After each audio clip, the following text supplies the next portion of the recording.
Hey everyone, welcome back to the show today. We're going to be diving into something pretty interesting. Yeah, it's a fascinating topic for sure. Yeah, so we're looking at Christian faith and psychoanalysis, and I think for a lot of people that might sound kind of like oil and water, right? Like how do you? Yeah, like those two just don't go together, right? No, they don't go together. But actually, what we have here is a really interesting conversation that's developing in the field about how these two seemingly disparate worlds actually really inform each other. Yeah, I think what's so compelling about it is it kind of gets to the heart of how we understand ourselves, you know, so our inner lives, our relationships with each other, even our spiritual journeys, it kind of touches on all of that. Absolutely. And the vehicle that we're using to explore this is this book, Christianity and Psychoanalysis, a new conversation edited by Earl D. Bland and Brad D. Strawn.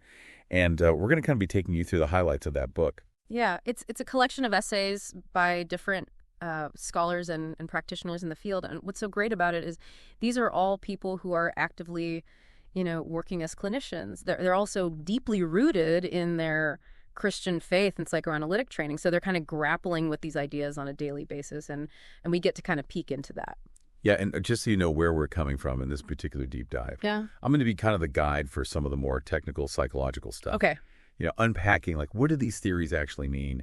And you're going to be taking on the role of, I think, looking at this through a more kind of practical lens. Like, okay, how does this actually play out in our lives? And maybe a little bit of healthy skepticism about, does the data actually support this? Or Yeah. Does it really work like that? Yeah, right? Exactly. Well, and that kind of brings up this question, right, of why a new conversation, like, what was it about the older ways of thinking about these two that maybe didn't feel adequate anymore? Yeah, so what they emphasize in this book is that the whole landscape of human science has shifted dramatically in the last 40 years.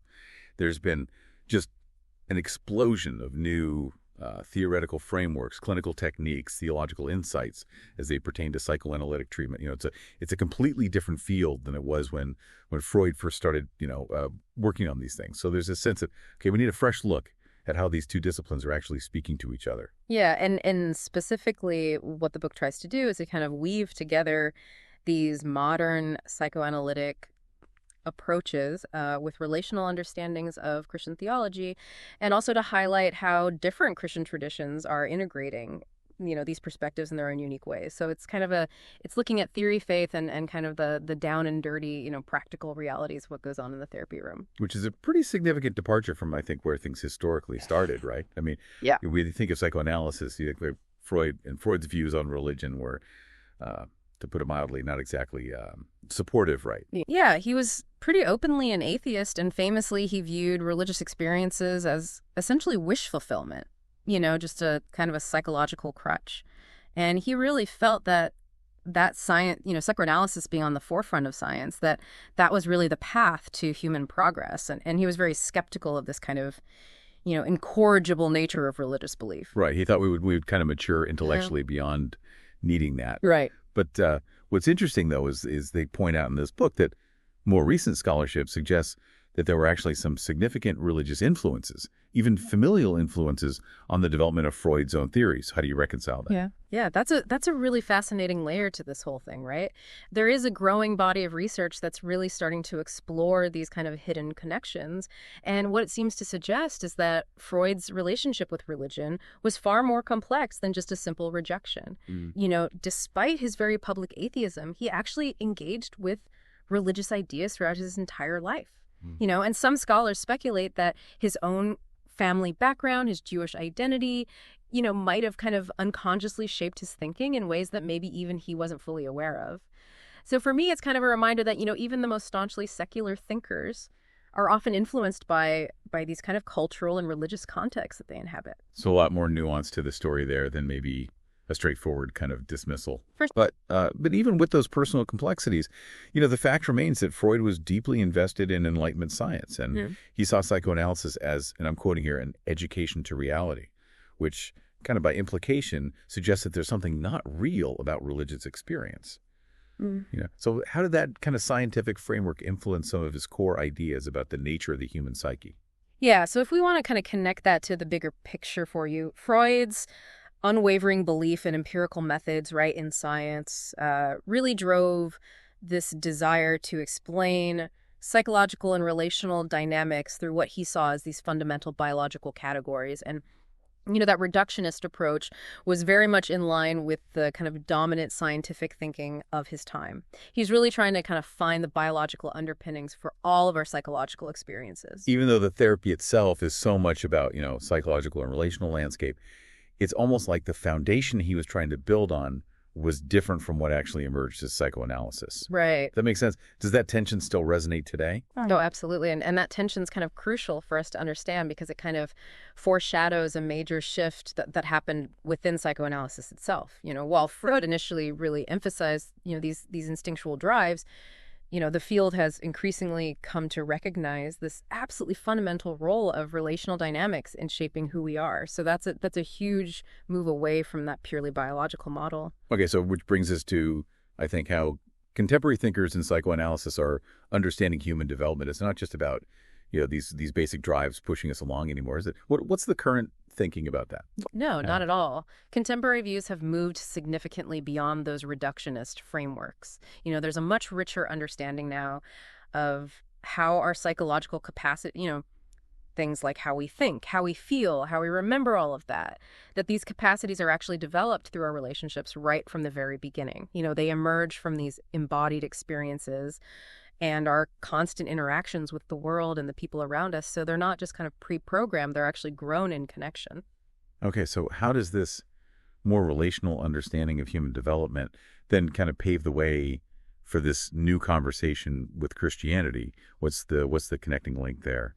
Well, what's fascinating is the argument that contemporary psychoanalytic theory, precisely because of its focus on relationships, actually offers some really valuable insights into what it means to be human, that can actually enhance our understanding of Christian life and spiritual growth. So it's no longer seen as kind of this opposing view, but potentially as a tool for understanding ourselves as beings created by a relational God.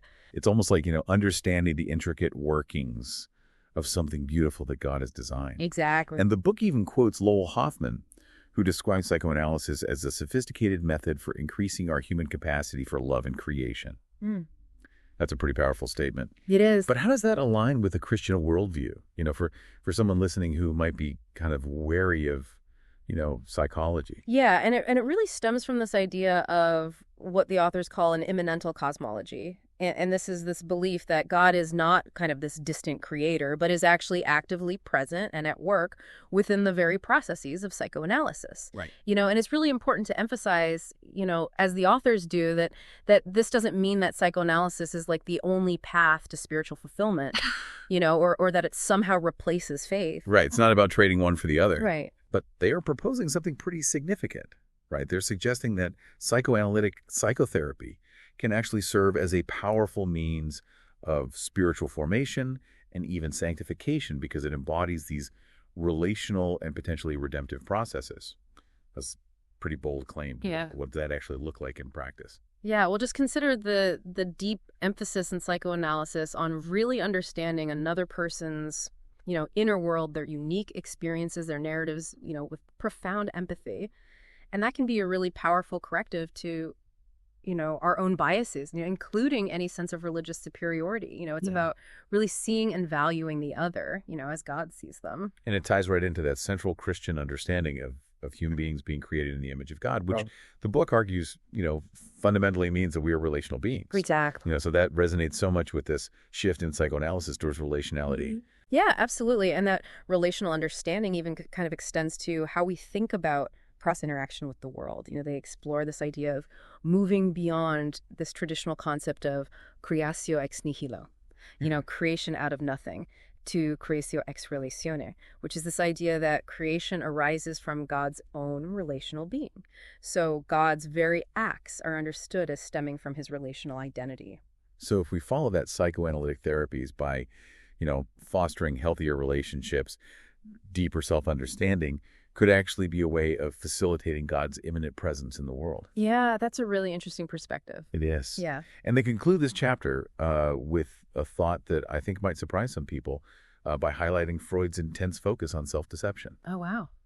They suggest that Freud's insistence on honesty and humility in the therapeutic process was actually a really crucial return to these virtues, perhaps even more so than what was being emphasized in the church at the time. Interesting. Yeah, so a lot to digest just from that first chapter. For sure. We've moved from these historical tensions to this idea of psychoanalysis as a potential avenue for spiritual growth rooted in our relational nature. So let's turn our attention to Chapter 2, which is titled Tradition-Based Integration. And just the title itself suggests that we're now getting into the specifics of how different Christian traditions are approaching this whole idea of integrating faith and psychology. So why is this tradition-specific approach so important in their view? Yeah, what's central for us to understand here is the argument that when we're talking about bringing together psychology and faith, we can't just do it in some kind of abstract, one-size-fits-all manner. They really contend that all psychological theory and practice, including psychoanalysis, is inevitably shaped by the particular perspectives and values of the people involved. And that includes, their specific religious backgrounds. It's like saying that the person looking through the lens, the therapist, the theologian, their own history, their own beliefs are going to color how they see things. And they really push back against this idea that you can somehow strip away the theorist or the practitioner's own particularity to achieve some kind of purely objective viewpoint. Yeah. Why do they see that as kind of a problematic pursuit? Well, they argue that this attempt at pure objectivity, is not only philosophically flawed, but it also tends to lead to kind of these awkward and somewhat superficial attempts at integrating faith and psychology. They point out that even the way we talk about morality today is still deeply influenced by past religious and moral traditions. We can't just kind of erase that history. And they bring in Nancy Murphy's argument that social sciences, including psychology, inherently contain assumptions about what constitutes human well-being.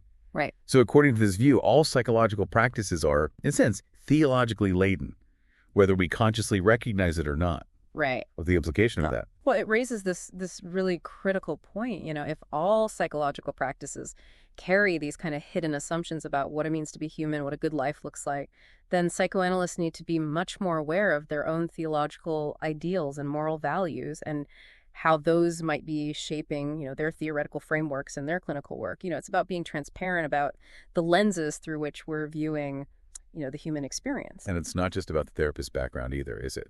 Yeah. Because both psychoanalysis and Christianity are incredibly diverse fields. Yeah. There isn't just one single psychoanalytic perspective or one monolithic Christian view on human nature and the human condition. So why is it so crucial to acknowledge that internal diversity within both of those fields? Yeah, exactly. To act as if there's just some kind of generic understanding of either of these fields, really misrepresents the richness and sometimes, conflicting viewpoints that are within both of them. And the authors, Brad, Paul, and Ron, they even share their own personal experiences, from their time at Fuller Theological Seminary. And they talk about coming from a Nazarene background, which is a Wesleyan holiness tradition, and kind of having to navigate the predominantly Reformed theological perspectives that were being taught there. So they really experienced firsthand how different theological traditions can have very different ways of understanding the world and human nature. Absolutely. For someone who's not familiar with those different traditions, what's the takeaway there? The key takeaway is that the way someone from a Wesleyan tradition, for example, might approach integrating psychology and faith could look very different from someone coming from a Reformed background or a Catholic background. Each tradition has its own unique emphasis and understanding of God, humanity, salvation, all of that. And they point out that some very influential books on integrating psychology and theology seem to assume a rather thin, as they call it, Reformed perspective as being representative of all of Christianity. Right. What's a critique of that approach? Yeah, and what's insightful here is their concern that by kind of presenting a generic Reformed viewpoint as the standard Christian perspective, these integration efforts, might inadvertently overlook or even misrepresent the valuable insights and nuances that are present in other, rich Christian traditions. It's about really doing justice to the full spectrum of Christian thought. And their own Wesleyan perspective, as they describe it, really places a strong emphasis on this idea of mutuality between theology and psychology. All right. It's not just a one-way street of one forming the other, but a dynamic interaction where each can enrich and challenge the other and potentially lead to new and more kind of comprehensive understandings. So how does that mutual influence actually work out in practice? Yeah, that concept of mutuality, where our practices and our theological beliefs are kind of constantly informing and shaping each other is really central to their argument. They suggest that advancements in clinical theory and practice should indeed, inform Christian integrative theory, but equally our theological understanding should shape how we approach and interpret psychological concepts, really keeping in line with this Wesleyan emphasis on lived experience and its role in shaping our understanding of truth.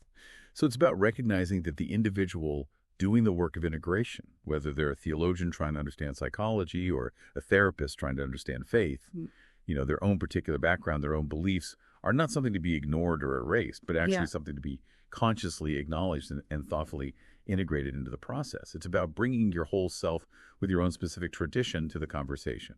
Exactly. And that leads us into chapter 3, which is contemporary Freudian psychoanalysis. And now we're shifting from this broader discussion of integration to a more focused look at a specific psychoanalytic model, and how it's evolved since Freud's time. So for our listeners, this is going to highlight how psychoanalytic thinking itself isn't static. Right. Freud laid the groundwork, but psychoanalysis hasn't remained frozen in time, has it? Not at all. And the chapter title really emphasizes the contemporary nature of this Freudian perspective. So what are some of the key ways that it's changed from those initial Freudian ideas?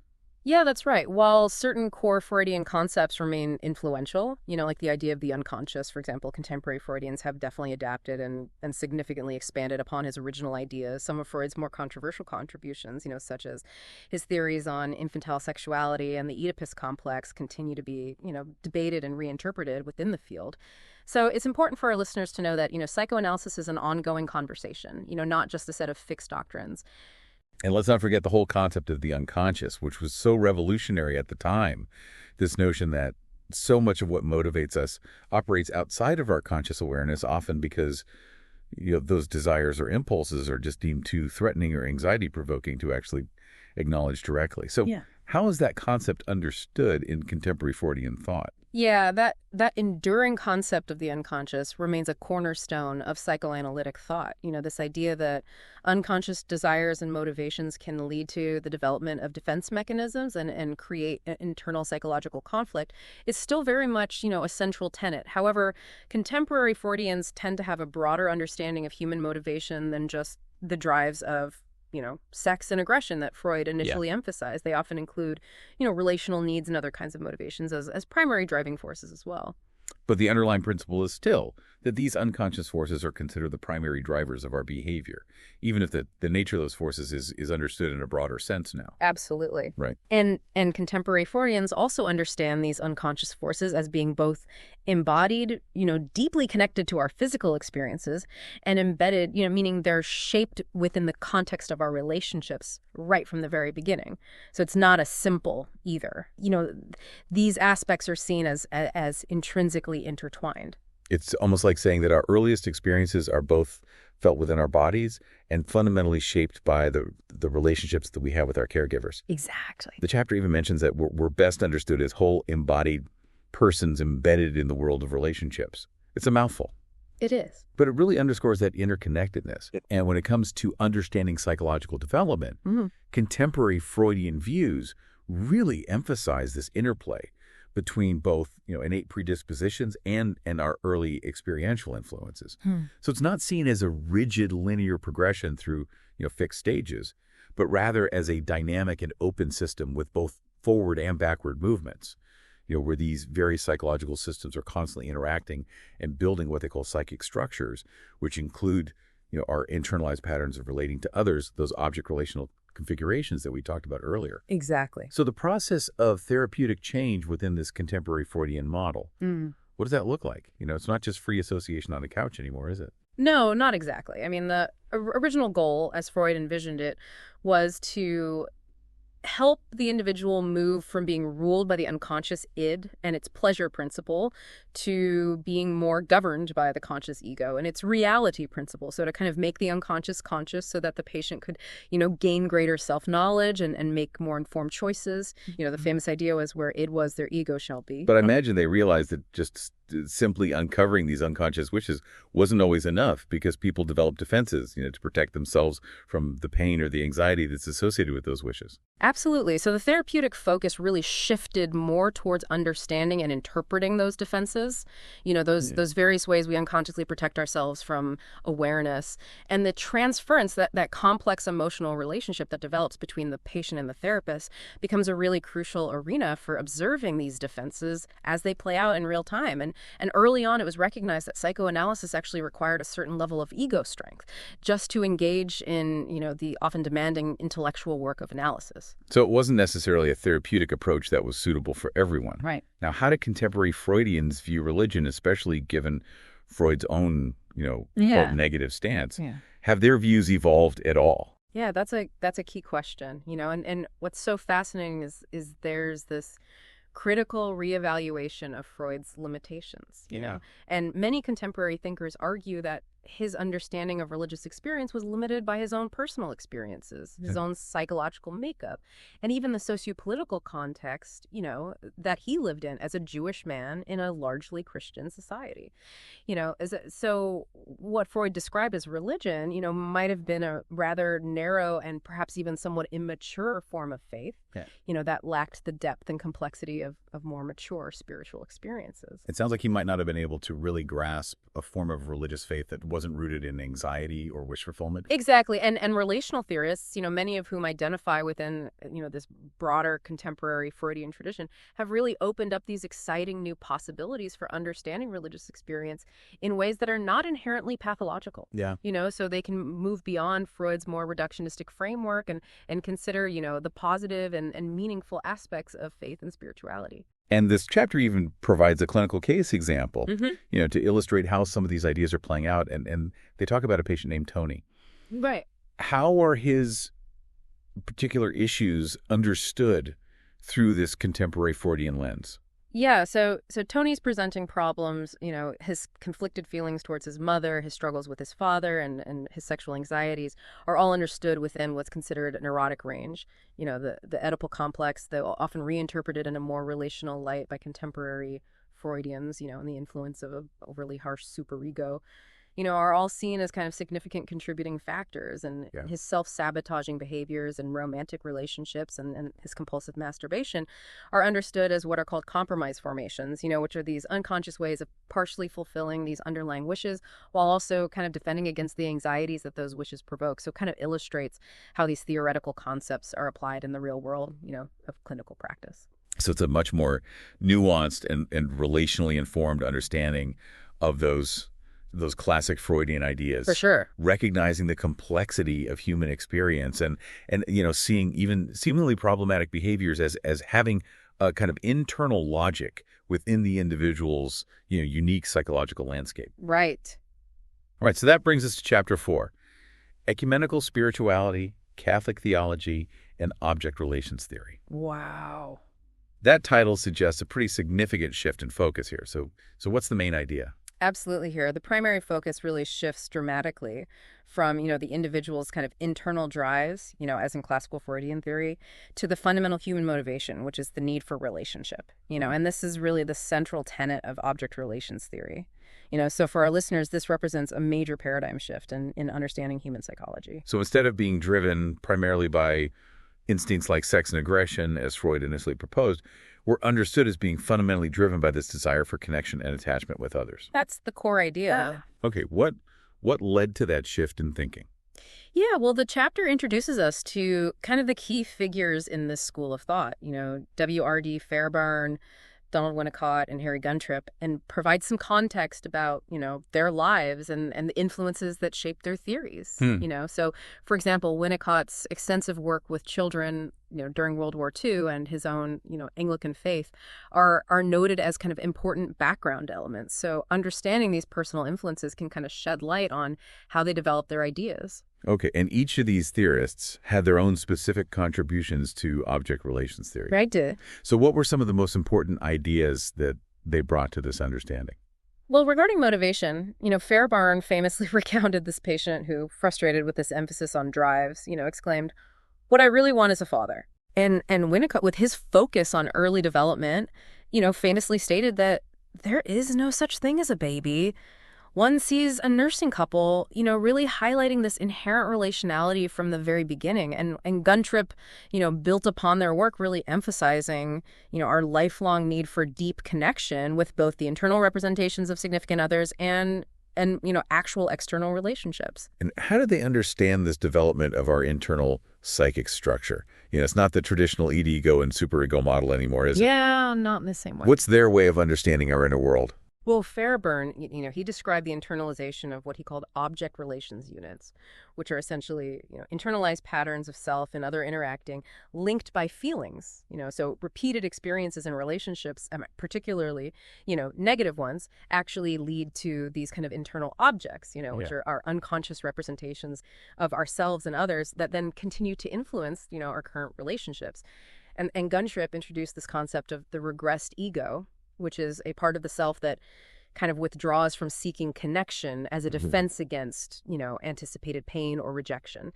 And he considered this withdrawal to be at the heart of what he termed the schizoid problem. Yeah. So for our listeners, this offers a different way of understanding internal conflict and defense mechanisms rooted in relational experiences rather than just these instinctual drives. And Winnicott had a particularly influential perspective on early development, emphasizing this transition from, state of complete dependence in infancy towards increasing independence, which interestingly includes the capacity to be alone. He also introduced these really key concepts like primary maternal preoccupation and good enough mothering.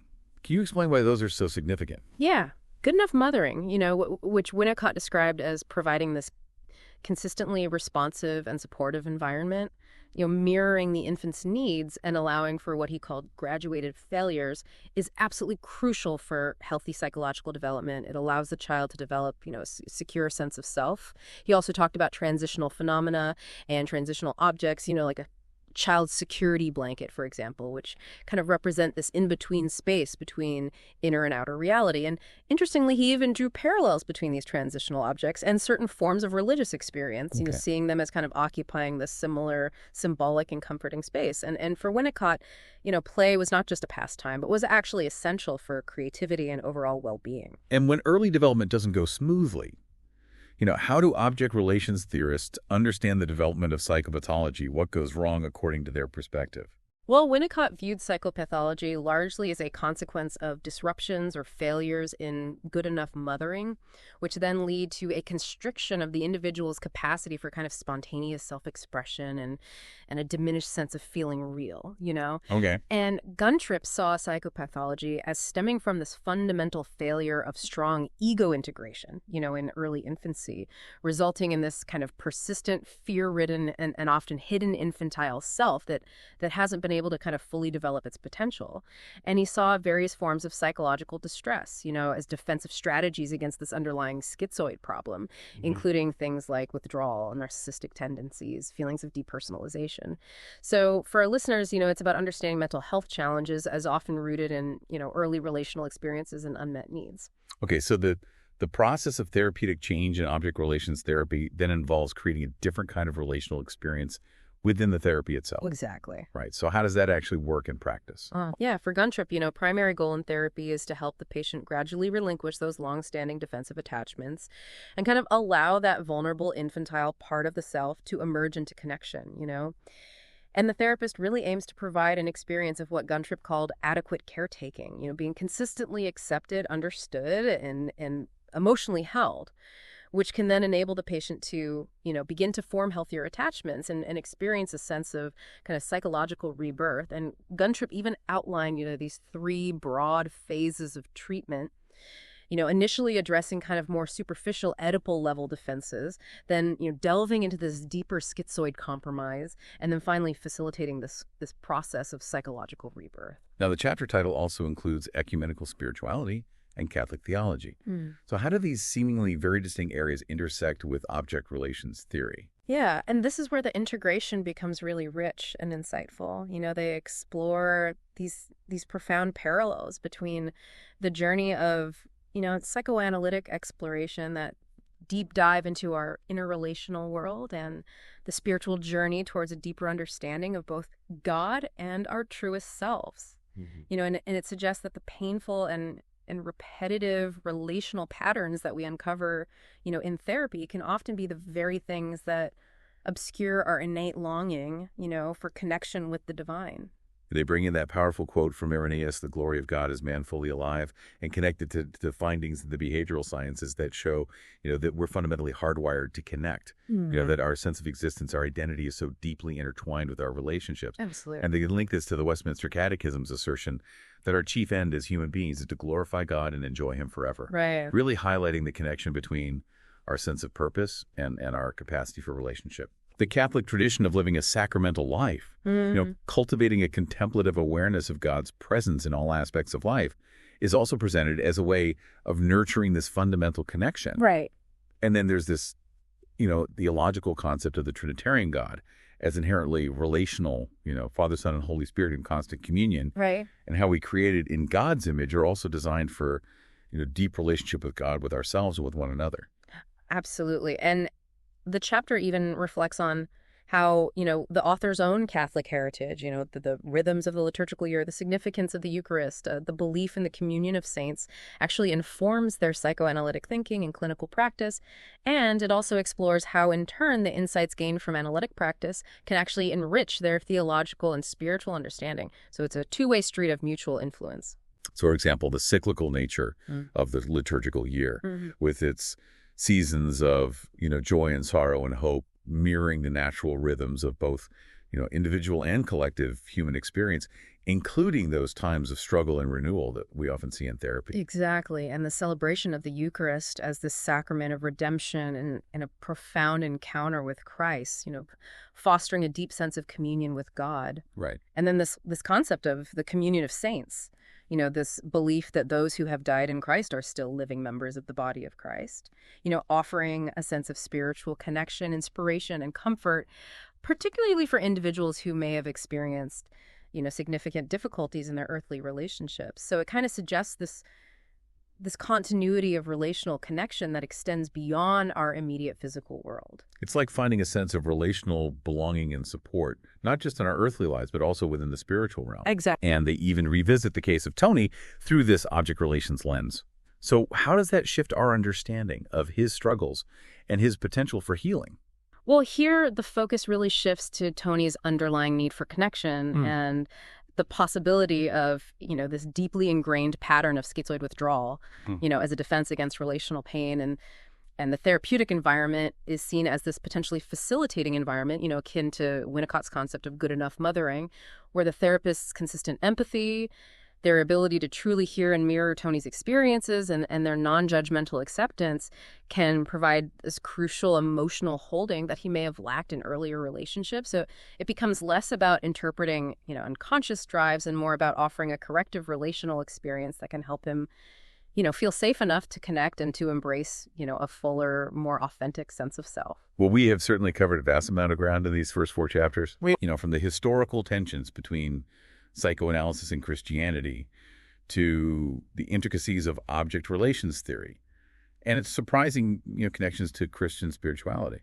Yeah, and we've explored, the foundational reasons for this new conversation, the crucial role of individual religious traditions in integrating these fields, the evolution of Freudian thought, in contemporary practice, and its profound emphasis on relationship in object relations theory, and its resonance with, core Christian beliefs. Right. So for our listeners, this lays a really important foundation for understanding this ongoing dialogue. Absolutely. And in our next deep dive, we'll be venturing into even more contemporary psychoanalytic models, including self-psychology, intersubjective systems theory, relational psychoanalysis, and attachment-based therapy. Wow. So it sounds like the conversation is only going to get richer and more nuanced. What's so fascinating is how each of these perspectives offers yet another unique and valuable lens through which to understand, the incredible complexities of the human experience and its profound intersection with faith. It really makes you think deeply about how understanding our, fundamental relational needs and patterns, both in our psychological and our spiritual lives, so profoundly shapes how we experience ourselves, each other, and ultimately the divine. Absolutely. Let's dive into the next chapters. Okay, so we're back and ready to really dig in. It's like we're starting a whole new chapter, chapter 5, in this ongoing conversation we've been having. Exactly. And it's a fascinating chapter, still exploring this really interesting territory where psychology, especially psychoanalysis, meets Christian thought. We're still working with Christianity and psychoanalysis, right? That's right. But this time, we're going to switch things up a bit. One of us is going to be kind of the interviewer, really pushing for clarity on these concepts, thinking about how they actually play out in real life. Makes sense. And the other will be the expert on the psychology side. And trust me, I'm going to be the skeptical one here. I want to see how this stuff actually works, not just the theory. I hear you. Well, today we're going to be focusing on chapters 5 through 10, and really our mission is to go deeper, Right. Not just skimming the surface, but really grappling with the nuances of how psychoanalytic thought intersects with Christian beliefs and practices. Sounds good. So chapter 5. It's all about self-psychology and Christian experience, as seen by Earl D. Bland. Now, this self-psychology, it sounds a bit abstract. Right. What are we really talking about when we say self? Right, it can be a bit confusing. So Heinz Kohut, the guy who really developed this theory, he originally thought of the self as a sort of mental structure, like another part of the mind.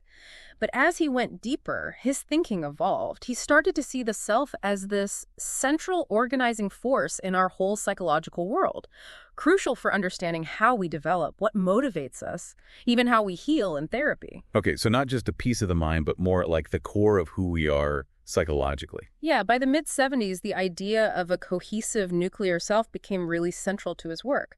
But there's also this dual meaning, right? Stallero and Atwood, they pointed out that self has two key aspects. First, it's this organization of our experience, that feeling of being whole, which can sometimes fragment or break down. Okay, I'm following. And second, it's also the agent within us that seeks to restore that wholeness. So it's both the feeling of me and the part of me that wants to feel like a whole me. That makes sense. And this doesn't happen in isolation, right? Like, it's shaped by our relationships with others. Exactly. Self-psychology emphasizes that our sense of self develops and is maintained within these relational contexts. We learn who we are, how to regulate our emotions, how to feel good about ourselves, all through interacting with other people. And then there's this thing called self-objects.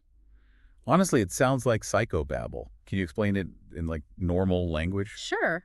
Think of self-objects as those people or things in our environment that provide essential psychological functions, the things that help us feel whole, valued, capable. Kohut talked about needs like mirroring, where we need to be seen and affirmed for who we are. Okay, like when a baby smiles and the caregiver smiles back, kind of reflecting and acknowledging the baby's feelings. Exactly. It's that validation. Then there's idealizing, where we connect with someone we admire, someone we see as perfect in some way, and we draw strength from that. And then twinship, that feeling of being fundamentally similar to someone understood by them. So if you feel inspired by a mentor, that could be an example of idealizing. Exactly. We rely on these self-object experiences throughout life, though hopefully as we mature, we become less dependent on others to meet those needs. We build a stronger sense of self internally. Right. Okay, now, what about empathic attunement? That just sounds like being a good listener, but is there more to it? Why is it so important in this theory? Empathic attunement is more than just listening. It's about deeply sensing and understanding another person's emotional world, their inner experience. It's crucial for healthy development because it helps a child develop a stable and whole sense of self. And in self-psychology, the therapist's empathy is seen as essential for helping to heal those early relational wounds. I've read, though, that some people critique this singular focus on empathy, like just feeling empathy might not be enough. Yeah, that's a valid point. While empathy is important, critics argue that there's more to therapy than just resonating with the patient's feelings. A therapist has to be informed by research, by neuroscientific understanding to really help someone. And Foshage, for example, he talks about this difference between experience near listening, where you really try to grasp the person's immediate feelings, and this more other-centered perspective, which acknowledges the objectivity of their situation. So it's a balance, right? You need to understand their experience, but also have a broader view. Now, Bland mentions this thing called the self-object tie being asymmetrical. What does that mean in a relationship? Right. It means that it's primarily about what the self-object, the other person, provides to the person seeking that self-object experience. It's about how the self-object enhances and vitalizes the other's sense of self. Like a student who really admires a teacher, that relationship mostly benefits the student who needs that ideal figure to look up to. So not like a friendship where it's totally equal. Right. Geist is good on this. He clarifies this idea of connectedness as more of a mutual thing, an exchange. But the core self-object relationship, it's often driven by one person's needs being met by the other. Got it. So how does this sense of self, this me, actually become stronger over time? Self-psychology suggests it's built through these positive, affirming experiences. Those moments where our self-object needs were adequately met, especially early in life. These repeated positive interactions, they become internalized, like patterns ingrained in us. And Siegel, from the neuroscience world, he talks about how these repeated firings of neurons in response to positive relational experiences actually build a more resilient, stable self-system. So it's like our brains are literally being shaped by those good interactions. That's the idea. Wow. So Bland brings in his Christian perspective here. What does he make of all this self stuff, coming from a Wesleyan Pentecostal background? It's interesting. He finds resonance between self-psychology's emphasis on lived experience and the affective, the emotional experience of the self. And this fits with the Wesleyan Pentecostal focus on those personal encounters with God. Those really vital, emotionally charged experiences, feeling the Holy Spirit, can actually function as powerful self-object experiences. They can give people this huge sense of meaning, purpose, feeling loved and cared for. So religious experience can actually do some of the same psychological work as healthy relationships, like making us feel secure. Yeah, that's how Bland sees it. And he really values that experiential dimension of faith, the importance of a spiritually alive community, even though his own views have evolved over time. Interesting. So what about religion as a self-object? Can it work that way? Self-psychology says it can, definitely. It can provide that sense of belonging, meaning moral guidance. Right, but there's got to be a downside, right? Well, Bland points out that religion can function in two ways. It can kind of sustain someone in a more dependent way, fulfilling their need for an object, but not really pushing them to grow psychologically. Or it can really promote growth if it's a vitalizing experience that allows for spontaneity, encourages the person's unique expression, and helps them explore deeper meaning. So it could either keep someone stuck or actually help them become more themselves. Exactly. It really depends on the specific religious environment. Makes sense. How does all this connect back to Tony, that case study we keep coming back to? Well, Bland suggests that Tony shows those mirror-hungry tendencies, like his need to ask permission in therapy to even focus on himself, that suggests he may be exhausted from competing for attention and needing affirmation. So, from a self-psychology perspective, maybe he had inconsistent self-object experiences in childhood. His needs weren't met reliably. This could have led to his current struggles with relationships and feeling okay with himself. He's achieved some independence from his parents, sure, but his core sense of self might still be fragile, needing that external validation. That's really interesting. Okay, let's shift gears to Chapter 6, where Mitchell W. Hicks talks about intersubjective systems theory. Now, this sounds like it's moving away from just the self and into the space between people. How is this different from self-psychology? Well, intersubjective systems theory, especially as Starr-LaRoe and Atwood put it, challenges what they call the myth of the isolated mind. It says our experience is always shaped by relationships, by the back and forth between people. It's not just about what's going on inside one person's head. So the system matters more than the individual parts. Right. They talk about the intersubjective field, which is basically this constantly evolving space created by the interaction of each person's subjective experience. Our inner world is not closed off. It's constantly being influenced by our relationships. Okay, I can see how that's different. And then there's the pre-reflective unconscious. What is that exactly? It sounds like something we're not even aware of. It refers to those automatic, often unconscious ways we organize our experience in relationships. It's how we understand and react to others based on our past relational experiences without even thinking about it, our ingrained patterns, you could say. Like unspoken rules we bring to every interaction. No wonder there's so many misunderstandings. Exactly. And Starr-LaRoe brings in this concept from Heidegger called Befindlichkeit, which basically means our being in the world. It's our precognitive sense of ourselves in a situation. He says that affect, our feelings, it's not just a mental state, but a felt sense of oneself in a situation. It's about the whole experience of feeling that way with those specific people. That's an interesting way to think about emotions. How does this theory view psychological problems then? It emphasizes how we regulate or fail to regulate our emotions in relationships. Stollerow says that if a child's feelings are consistently misunderstood or dismissed by their caregivers, what they call pervasive misattunement, it can cause real psychological conflict. These unintegrated, painful emotions become sources of vulnerability. They threaten the person's sense of self and their relationships. Because they haven't learned how to deal with those feelings. Yeah. And in severe cases, it can lead to developmental trauma where certain emotions become unbearable, almost cut off from awareness. And this can lead to what they call pathological accommodations. Yeah, that's what Brandschaft calls them. They're these defensive strategies people develop to cope with that chronic misattunement. Ways of adapting to a relationship that's not responsive or validating, even if those adaptations ultimately limit their ability to connect genuinely and feel good.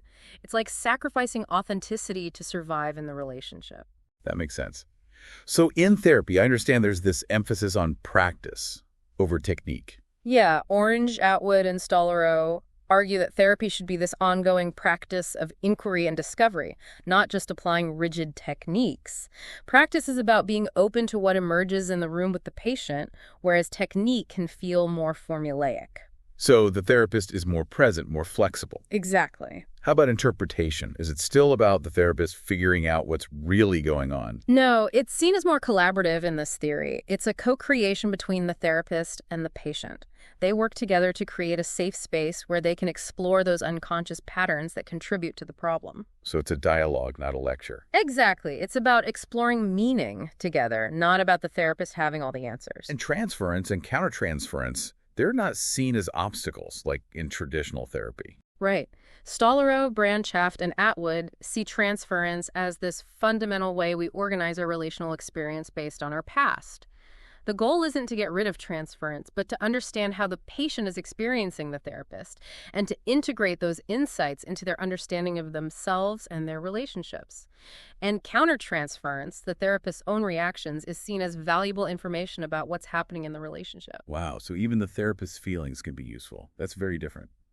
Now, Hicks brings in the Messianic Jewish movement as an example. How does that fit in? He uses it as an example of how people navigate these complex, sometimes conflicting cultural and religious identities.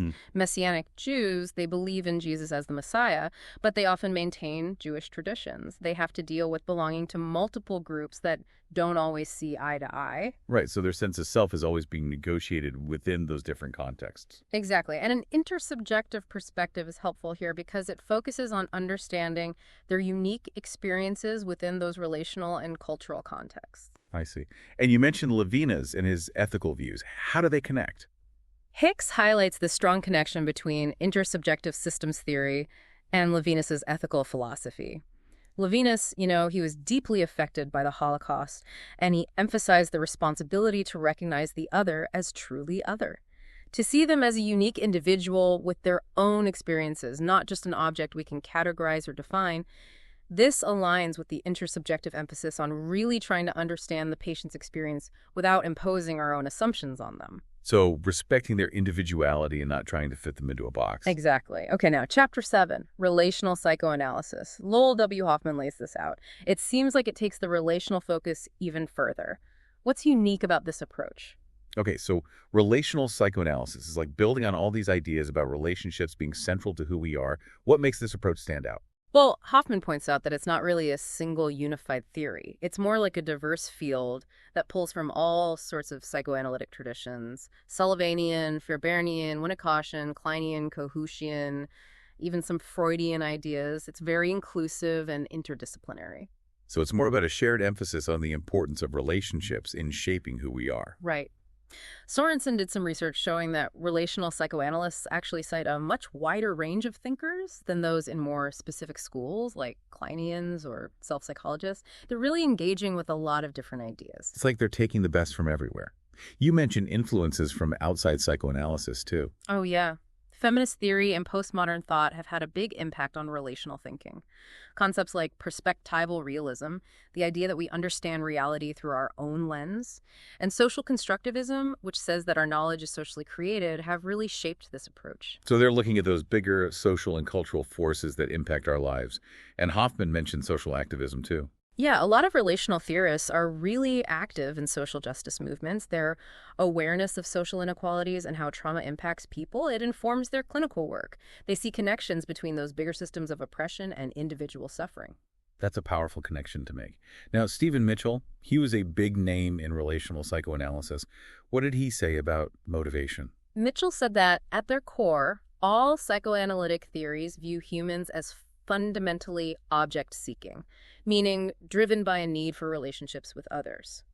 So Freud focused on drives like sex and aggression, but relational thinkers like Sullivan and Fairbairn, they took a more direct view. They said, our desire to connect with others is a primary motivation, not just a way to satisfy those other drives. So it's not just about meeting basic needs, it's about connection. Right, and this leads to a different understanding of the mind. Arnn described this really well. It's a dyadic, social, interactional, interpersonal understanding.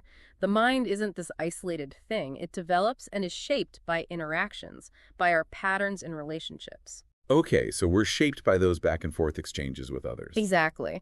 And Jessica Benjamin's concept of mutual recognition is really key here. Mutual recognition. It highlights our deep need to be seen and acknowledged by others as a unique individual, to be recognized for our differences, but also our shared humanity, and to be valued for who we are. It's like that validation we were talking about earlier, taken to another level. Right.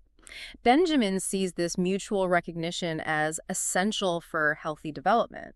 Now, Hoffman points out that you don't see much talk of traditional psychopathology in relational writing. Why is that? Are they rejecting the idea of mental illness? It's more of a reframing. They see those traditional diagnostic categories as coming from a one-person psychology model that doesn't capture the interactive nature of psychological problems. They tend to view those things we might call psychopathology as adaptations people developed in response to difficult early relationships, not just internal flaws. Yep, so they focus on the relational context rather than labeling someone with a disorder. Yeah, it's a shift in perspective. How does Hoffman's own Christian faith inform his relational approach? He sees a deep connection between the message of the gospel and relational psychoanalysis. He emphasizes authentic relationships, how we influence each other, and the potential for healing through creating new, healthier relational experiences in therapy. He talks about this with Tony, his patient. He sees the therapeutic relationship as this space where repair and transformation can happen, which reflects the gospel's message of reconciliation. So therapy can be a model for healthier relationships, informed by Christian principles. That's the idea. Okay, Chapter 8, Attachment-Based Psychoanalytic Therapy and Christianity. Todd W. Hall and Lauren E. Maltby wrote this one. Attachment theory. I always thought of that as more research-based. How does it fit with psychoanalysis? You're right, attachment theory started out as a separate research field with Bowlby and Ainsworth. Relational psychoanalysis came more from clinical work. But Hall and Maltby talk about this convergence between the two. Research in infant development, neuroscience, narrative psychology, it's all providing support for those relational concepts. So the data is backing up the clinical observations. Yeah, it's interesting how these different fields are coming together. So just to recap, Bowlby's big idea was that attachment is a primary drive, essential for survival. He introduced internal working models, those mental representations of ourselves, others, and relationships based on our early experiences. Okay, those early experiences really shape our relationships later on. Got it. Okay. Then Ainsworth, with her strange situation, she was able to identify these different attachment patterns in infants. Secure, insecure, anxious, sometimes called preoccupied, insecure, avoidant, also called dismissing and disorganized. And those patterns carry over into adulthood. The thinking is that they have a big influence, yeah. And then Mary Main developed the Adult Attachment Interview, or AAI. So taking those attachment ideas into adulthood. Right. The AAI looks at how coherent an adult's narrative is about their childhood attachment experiences. It's not just about what happened, but how they make sense of it now. And this gets at Fonagy's idea of mentalization. Mentalization. That's the ability to understand our own and others' mental states, right? Exactly. And Fonagy's point is that secure attachment helps us develop this ability. When caregivers accurately reflect a child's feelings, the child starts to understand that they have thoughts and feelings, and that other people do too. So secure attachment lays the groundwork for empathy and understanding. Precisely. Okay, so how does therapy work from this attachment perspective? The main thing is the real relationship with the therapist. The therapist tries to create a secure base for the client, offering safety and predictability. This helps regulate their emotions and allows them to explore those painful or confusing experiences they might have shut off from. The therapist is also really attentive to the client's experience of them and might even use self-disclosure, sharing their own feelings in a careful way to build trust and model healthy relating. So the therapist isn't this blank slate anymore, but an active participant in the relationship. How do Hall and Maltby see the connections between attachment theory and Christian faith? They highlight several key areas of resonance. The Christian concept of imago Dei, being made in God's image, aligns well with attachment theory's emphasis on our relational nature. They see God as being in relationship, substance in relation. And internal working models, they see parallels there with biblical concepts of interconnectedness.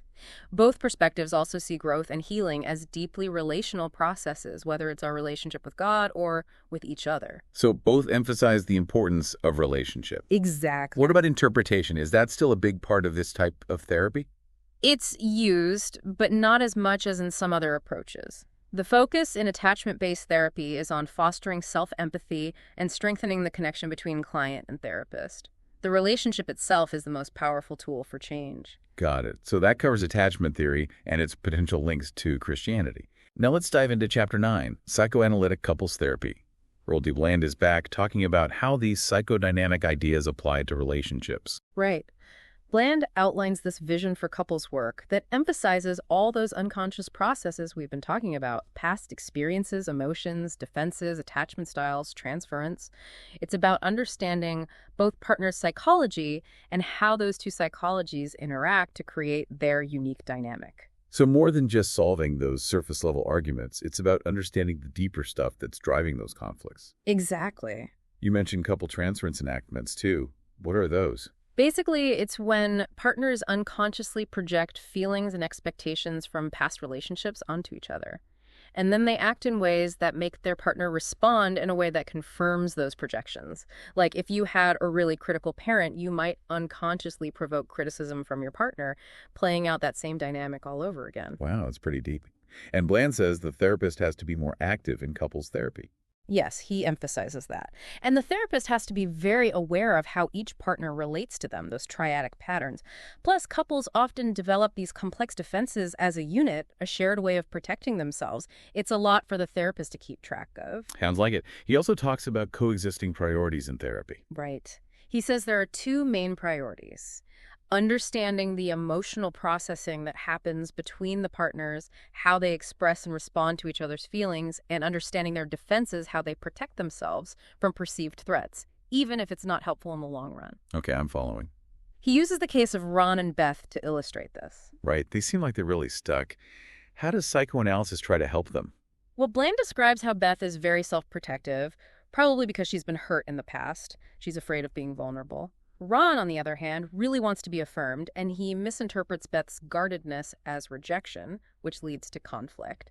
And their interactions often end up repeating patterns from their past relationships. So their past is playing out in their present relationship. Yeah, it's like they're stuck reenacting those old dynamics. What about those self-objects we talked about earlier? Can partners be self-objects for each other? Definitely. Bland says partners often provide those crucial mirroring, idealizing, and twinship experiences for each other. But when those needs aren't met, it can cause major conflict and even re-traumatize old wounds. Like if one partner constantly needs to feel admired, but the other partner is always critical, that can be really damaging. Makes sense. And Bland emphasizes the therapist being active. What does that look like? The therapist often has to interrupt negative cycles, help the partners reflect on what they're doing, and encourage empathy and perspective taking. And they have to do this while maintaining what Bland calls multi-directed partiality. Multi-directed partiality. That's a mouthful. Basically, it means the therapist tries to understand and empathize with both partners, while also keeping in mind the overall dynamic of the relationship. It's a tough balancing act. So not taking sides, but helping them see both perspectives. Right. And Bland also talks about how important it is for the partners to recognize their own pain. Because sometimes our reactions are more about our own hurt than about the other person. Exactly. We might lash out or withdraw or get defensive, not because the other person is doing something wrong, but because we're trying to protect ourselves from more hurt. The dialogue between Ron and Beth in the book shows how hard it can be to uncover those vulnerabilities and shift those ingrained defenses. Yeah, it takes real courage to be that honest with yourself and your partner. Finally, Bland connects this couple's work back to Christian ideas about marriage. He sees links between the goals of therapy and the Christian vision of marriage as this journey towards wholeness and surrender, a context for developing virtues like patience and forgiveness.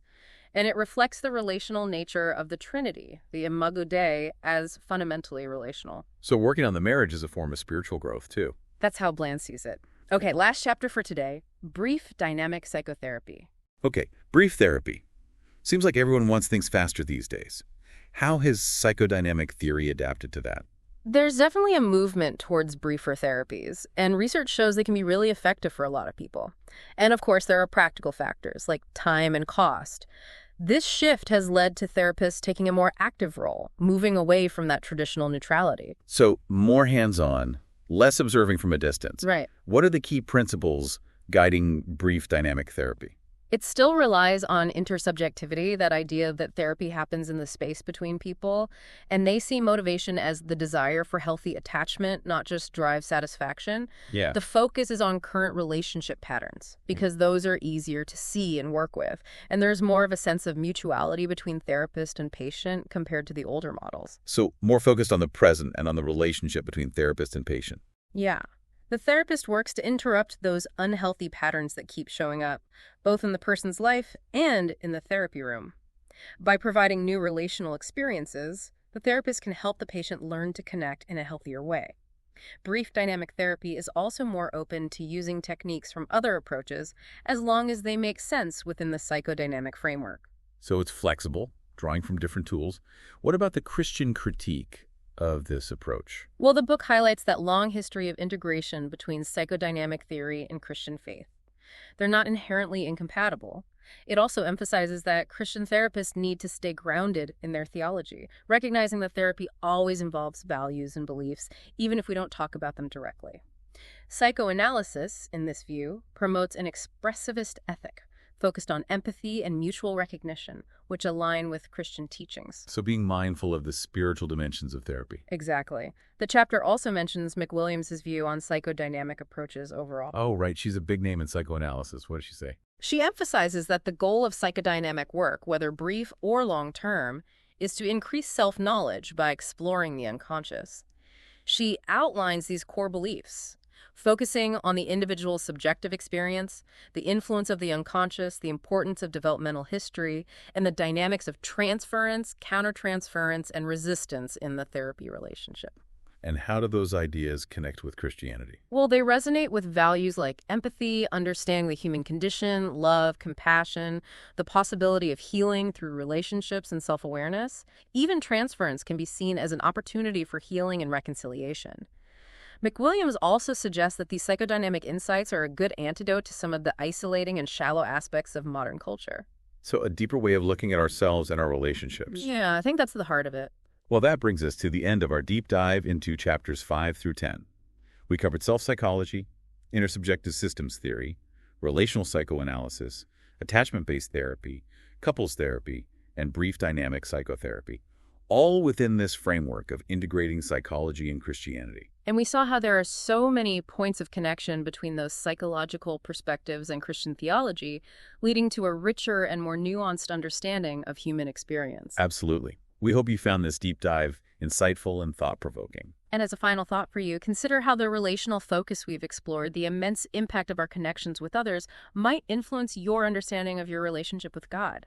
How might it shape your own spiritual journey? So much to ponder. Thanks for joining us on this deep dive, everyone. Until next time, farewell.